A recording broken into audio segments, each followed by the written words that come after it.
আসসালামু আলাইকুম অষ্টম শ্রেণীর সুপ্রিয় শিক্ষার্থীরা, আশা করি তোমরা সবাই ভালো আছো। আজকের ভিডিওতে আমি তোমাদের অষ্টম শ্রেণীর স্বাস্থ্য সুরক্ষা পরীক্ষার প্রশ্ন অর্থাৎ তোমাদের 6 তারিখে যেই পরীক্ষাটি অনুষ্ঠিত হবে সেই পরীক্ষার প্রশ্ন এবং উত্তর সম্পর্কে আলোচনা করব। এখানে শিক্ষার্থীদের জন্য যেই নির্দেশনাগুলো রয়েছে তা হচ্ছে, তোমরা অষ্টম শ্রেণীর সবাই মিলে বনভোজনে যাবে। বিদ্যালয়ের কয়েকজন শিক্ষক তোমাদের সাথে থাকবেন, কিন্তু আয়োজনের সব দায়িত্ব তোমরা নেবে বলে ঠিক করেছো। তোমরা শিক্ষকবৃন্দের সাথে একটা মিটিং করে আয়োজনে কি কি বিষয় প্রস্তুতি নিতে হবে তার একটি তালিকা করে নিয়েছো এবং কয়েকটি কমিটি করে তোমাদের মধ্যে দায়িত্বগুলো ভাগ করে নিয়েছো।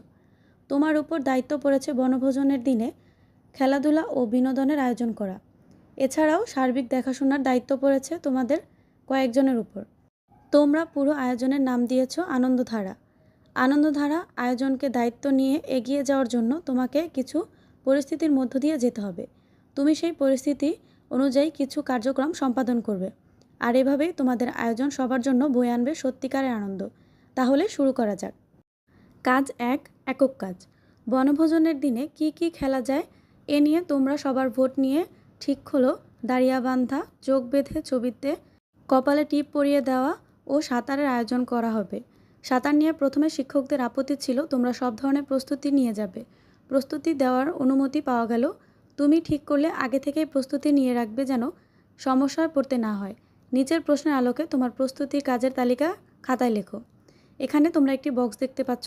বক্সের বাম পাশে রয়েছে যারা সাঁতারের অংশগ্রহণ করবে তাদের প্রস্তুতি ও সুরক্ষার জন্য তুমি কি কি কাজ করবে, এবং ডান সাইডে রয়েছে তুমি যে কাজগুলো করার সিদ্ধান্ত নিলে তার কারণ কি। এখন এই ছকের উত্তরগুলো আমি তোমাদের দেখিয়ে দিচ্ছি। উত্তর: যারা সাঁতারে অংশগ্রহণ করবে তাদের প্রস্তুতি ও সুরক্ষার জন্য তুমি কি কি কাজ করবে। 1. সাঁতার শুরুর আগে হালকা স্ট্রেচিং এবং ওয়ার্ম আপ করব। 2. সাঁতার শেখার জন্য দক্ষ প্রশিক্ষকের কাছ থেকে শিক্ষা নেব। 3. আরামদায়ক ও মানানসই পোশাক পরিধান করব। সুইমিং ক্যাপ ও গ্লাভস ব্যবহার করব। 4. লাইফগার্ডের উপস্থিতি নিশ্চিত করা। সাঁতারের জায়গায় লাইফগার্ডের নির্দেশনা মেনে চলব। 5. সাঁতার শুরুর আগে ডাক্তারের পরামর্শ নেওয়া এবং শারীরিক অবস্থা নিশ্চিত করা। এরপরে বক্সে রয়েছে তুমি যে কাজগুলো করার সিদ্ধান্ত নিলে তার কারণ কি। এখানে হচ্ছে সাঁতারের শুরুর পূর্বে ওয়ার্ম আপ করলে সাঁতারের সময় কেউ ক্লান্ত হয়ে পড়বে না। দক্ষ প্রশিক্ষকের কাছ থেকে সাঁতার শেখা গেলে দুর্ঘটনা হওয়ার আশঙ্কা কম থাকে। সাঁতারের জন্য আরামদায়ক পোশাক থাকলে সাঁতারুদের জন্য সাঁতার করা অনেক সহজ হবে। লাইফগার্ডের ব্যবস্থা থাকলে কেউ যদি অসুস্থ হয়ে পড়ে তাহলে তাকে তাৎক্ষণিক উদ্ধার করা সম্ভব হবে। সাঁতার শুরুর পূর্বে শারীরিক অবস্থা সম্পর্কে নিশ্চিত হওয়া গেলে কেউ ঝুঁকির মধ্যে পড়বে না। এরপরে কাজ 2 হচ্ছে দলগত কাজ। এখানেও নির্দেশনায় বলা হয়েছে শিক্ষকের নির্দেশনা তোমরা দল গঠন করছো। এবার দলে নিজের খাতায় লেখা কাজের তালিকা নিয়ে নিচের বিষয়গুলোর আলোকে আলোচনা করো। এখানে কয়েকটি প্রশ্ন দেওয়া হয়েছে, তোমাদের এই প্রশ্নগুলোর উত্তর লিখতে হবে। আমি তোমাদের এত বিস্তারিত না পড়ে সোজাসুজি প্রশ্নের উত্তরগুলো দেখিয়ে দিচ্ছি। প্রথমটি হচ্ছে কী চিন্তা থেকে তারা নিজেদের কাজগুলো ঠিক করেছে। এর উত্তরটি হচ্ছে বনভোজনটি আমরা দলের সদস্যরা মিলে আলোচনা আয়োজন করেছি, সুতরাং এটি সফল করার জন্য আমাদের সবাইকে একসাথে হয়ে কাজ করতে হবে। আর দলের কাজ সদস্যরা ঠিক এই চিন্তা করেই একে অন্যকে সাহায্য সহযোগিতা করেছে। তারা কে কী করবে তার ঠিক করে নিয়েছে এবং সেই অনুযায়ী কাজ করেছে। এরপর 2 নম্বর প্রশ্নটি হচ্ছে অন্যরা যে কাজগুলোর তালিকা করেছে তার মধ্যে কোন কোন কাজের সাথে তুমি একমত। উত্তরটি হচ্ছে তারা রান্নাবান্নার ক্ষেত্রে প্রয়োজনীয় পরিচ্ছন্নতার ব্যবস্থা গ্রহণ করেছিল, যার সাথে আমি পুরোপুরি একমত। কারণ সুস্বাস্থ্য বজায় রাখতে পরিষ্কার পরিচ্ছন্নতার কোনো বিকল্প নেই। তাই আমাদের সকলের উচিত পরিষ্কার পরিচ্ছন্নতা বজায় রেখে খাবার তৈরি করা। এরপর 3 নম্বর প্রশ্নটি হচ্ছে কোনগুলোর সাথে একমত নও, কারণ কি। এর উত্তরটি হচ্ছে কী ধরনের খেলা অংশগ্রহণ করা যায় এটা নিয়ে অনেকে আলোচনা করছিল। কেউ কেউ দাঁড়িয়া বান্ধা, কেউ সাঁতার, আবার কেউ ফুটবলের পক্ষে মত দিচ্ছিল। কিন্তু আমি ফুটবল খেলতে ইচ্ছুক ছিলাম না, কারণ এখন প্রচণ্ড গরম আর এই তীব্র তাপমাত্রায় ফুটবল খেলাটা অনেক পরিশ্রম সাধ্য কাজ। এখন এটি খেললে অনেকেই অসুস্থ হয়ে পড়তে পারে। এরপরে 4 নম্বর প্রশ্নটি হচ্ছে প্রস্তুতির কাজগুলো করতে কারো সহযোগিতা প্রয়োজন হয়েছে কি, কার। উত্তরটি হচ্ছে হ্যাঁ, বনভোজনের প্রস্তুতির জন্য আমাদের সহযোগিতা প্রয়োজন হয়েছে।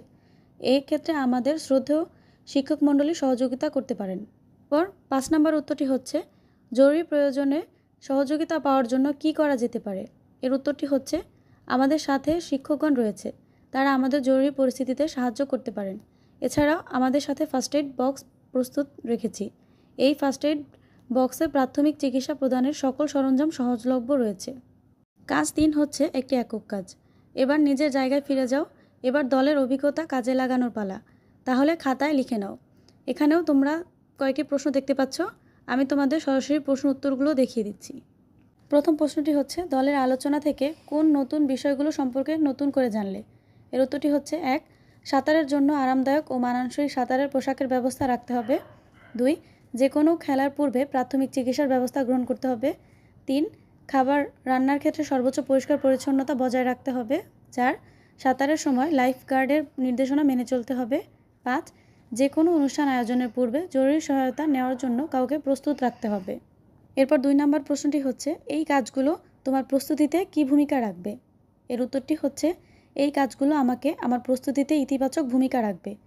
এখন থেকে যে কোনো অনুষ্ঠান আয়োজনে আমি তথ্যগুলো বিবেচনায় রাখব এবং সেই অনুযায়ী আয়োজন করব। এতে করে যে কোনো ধরনের বিপদ এড়ানো সম্ভব হবে। এরপর 3 নম্বর প্রশ্নটি হচ্ছে, তোমার খাতায় চূড়ান্ত তালিকাটি তৈরি করো। এর উত্তরগুলো হচ্ছে, 1. খাবার রান্নার ক্ষেত্রে সর্বোচ্চ পরিষ্কার পরিচ্ছন্নতা বজায় রাখা। 2. প্রচণ্ড গরমে ঝুঁকিপূর্ণ খেলায় অংশগ্রহণ না করা। 3. সাঁতার শুরুর আগে ডাক্তারের পরামর্শ নেওয়া এবং শারীরিক অবস্থা নিশ্চিত করা। 4. সাঁতার প্রতিযোগিতায় আরামদায়ক ও মানানসই সাঁতারের পোশাক পরিধান করা, সুইমিং ক্যাপ ও গগলস ব্যবহার করা। 5. সাঁতার শুরুর আগে হালকা স্ট্রেচিং এবং ওয়ার্ম আপ করা। এরপর 4 নম্বর কাজটি হচ্ছে একটি একক কাজ। এখানে তোমাদের উপরে কিছু নির্দেশনা দেওয়া হয়েছে এবং নিচে 2টি প্রশ্ন দেওয়া হয়েছে। আমি সরাসরি প্রশ্ন 2টির উত্তর তোমাদের দেখিয়ে দিচ্ছি। প্রথম প্রশ্নটি হচ্ছে, বনভোজনের সবার জন্য নিরাপদ খাবার নিশ্চিত করতে তুমি তাদেরকে কি কি বিষয় সচেতন করবে?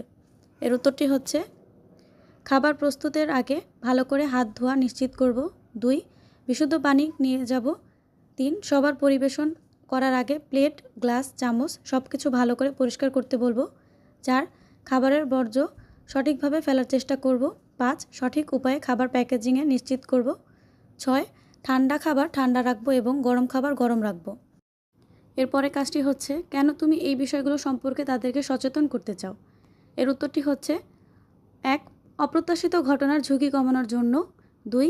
খাবারের নিরাপত্তা নিশ্চিত করলে বনভোজনের অভিজ্ঞতা আরামদায়ক এবং উপভোগ্য হবে। 3. অসুস্থতায় বনভোজনের অভিজ্ঞতা নষ্ট না করার জন্য। 4.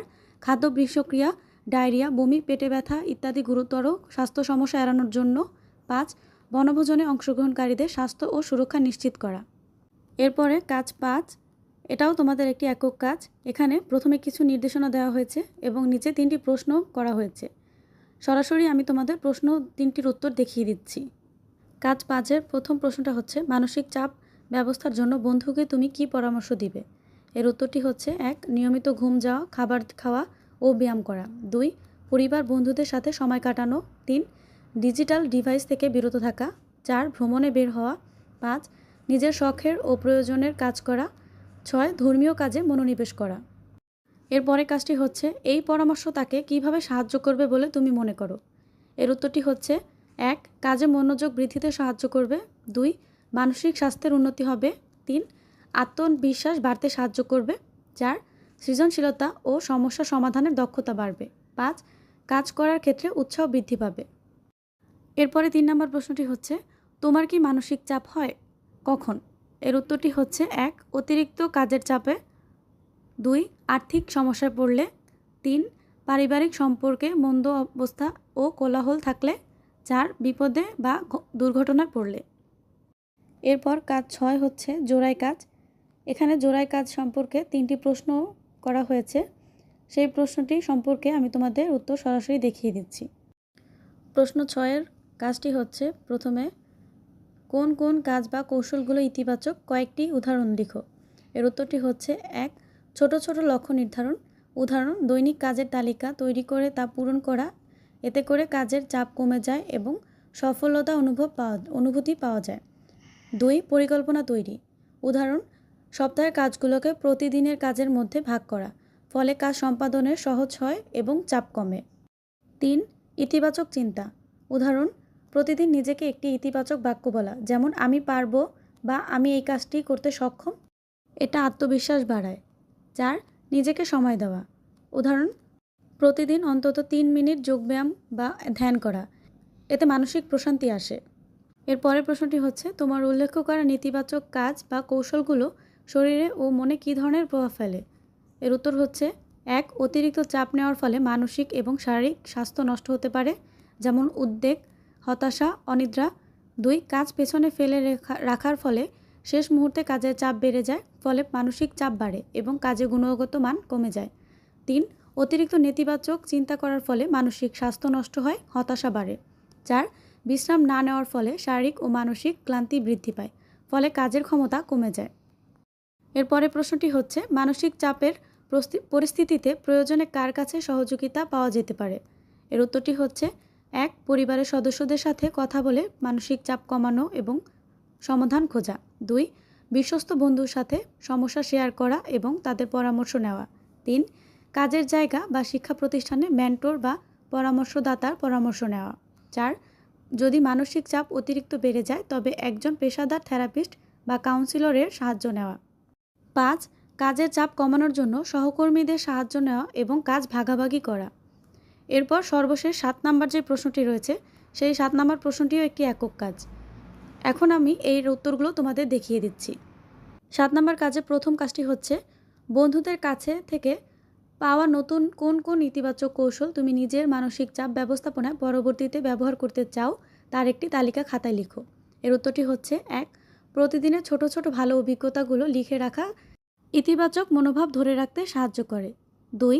প্রতিদিন অন্তত 30 মিনিট শারীরিক ব্যায়াম করা বা শারীরিক এবং মানসিক স্বাস্থ্যের জন্য উপযোগী। 3. ধীর এবং গভীর শ্বাস নেওয়া, যা মানসিক চাপ কমাতে এবং মনকে প্রশান্ত রাখতে সাহায্য করে। 4. নিজের পছন্দের কোনো কাজ করা বা নিজের শখের জন্য সময় বের করা, যা মনকে প্রশান্তি দেয়। 5. কাজের মাঝে বিরতি নেওয়া এবং যথেষ্ট পরিমাণ ঘুমানো, যা মানসিক চাপ কমাতে সহায়ক।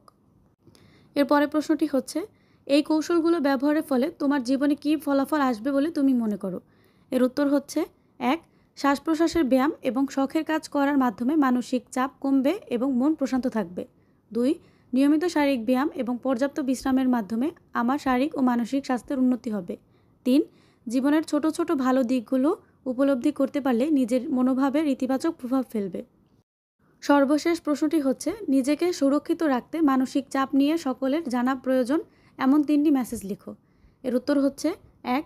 নিজেকে সময় দেওয়া, পর্যাপ্ত ঘুমানো এবং নিয়মিত বিরতি নেওয়া মানসিক চাপ কমাতে সাহায্য করে। 2.